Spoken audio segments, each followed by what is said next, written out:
So this is a day in the life of an solo living OFW. So ayun. Tayo maglilinis guys. And today is my day off. So ayan. It's my day off. So ito yung aking leftover na Spanish bread. Filipino Spanish bread. Spanish bread. So, let's have breakfast. And this is my labahan. Sa buhay o antiya. Right away, pagkagising ko, liligpit ko agad yung aking higaan. And walis, ganon. Atin ang ating Spanish bread. So,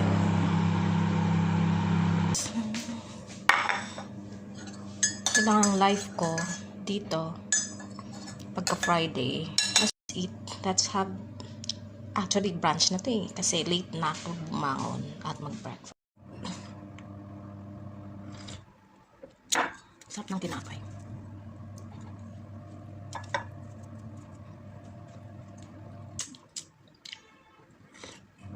Para siyang pantisan. Meron siyang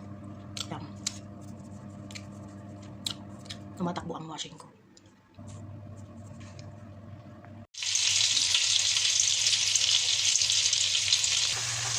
So, I am going to cook spaghetti sauce.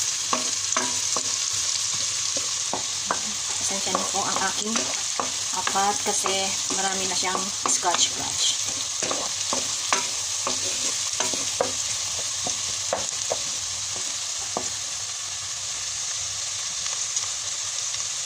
My spaghetti. So, ayan. Manipis ang spaghetti na dito, unlike dun sa Pinas. Yan ang ating sahog, hotdog ng Pilipinas. Giniling, hinugasan ko sa mainit na tubig, kaya naging ganun. So, ang gamit ko pong oil ay sunflower, and then nilagyan ko ng kaunting butter para naman magkaroon ng sarap. So, unhealthy. Yung sunflower oil is healthy po siya, kaso mas masarap kasi lagyan ng mabango kasi pag lagyan mo ng butter. Dagdag sarap. So, ngayon, lalagay na natin ang ating yan. Hindi po siya naka-frozen. So, kahapon, nugasan ko siya sa mainit ng tubig and then nilagay ko siya. Hindi ko siya na-unfrozen. Hindi siya naka-frozen. So, nilagay ko lang sa fridge. This is the sauce I'm going to use. Yan. Fiesta. Nabili ko siya sa Lulo. So, dalawa ang gagamitin natin. And no ketchup. Lang ako neto. Tomato paste. Diba? No ketchup. So, ayan. Nilagay ko na ang aking pure food hotdog. So, ayan. 1 kg pala ito. So, 2 kg ang gamit ko. So, 2 kilong spaghetti sauce. Yum, yum. Nakatakam-takam. Classic spaghetti.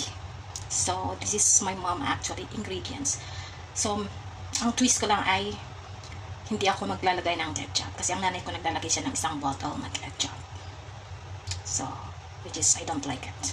So, instead of ketchup, milk ang lalagay ko. Naglagay pala ako ng nor cubes. Yan. At beef. Yan. Naglagay na ako ng asukal. Konti lang. Kasi ako ng konting milk. Ayan. Konting milk, fresh milk lang ang nilagay ko. Kasi para naman hindi siya maging makoto na. So, kasi red pa rin ang kulay niya. So, ayan. Stir. Halo-halo lang, guys. Halo-halo lang. Hanggang mawala yung lasang sauce niya. Maging natural na yung lasa niya. So, thumbs up.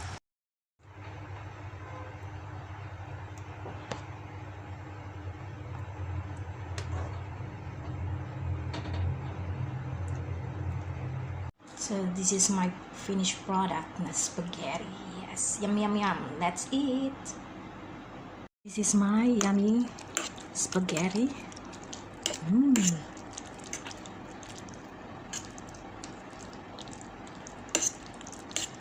Look at that.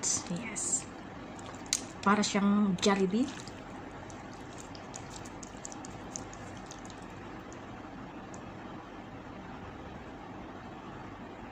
Focus. Mainit-init pa. Oh, I don't know what you've been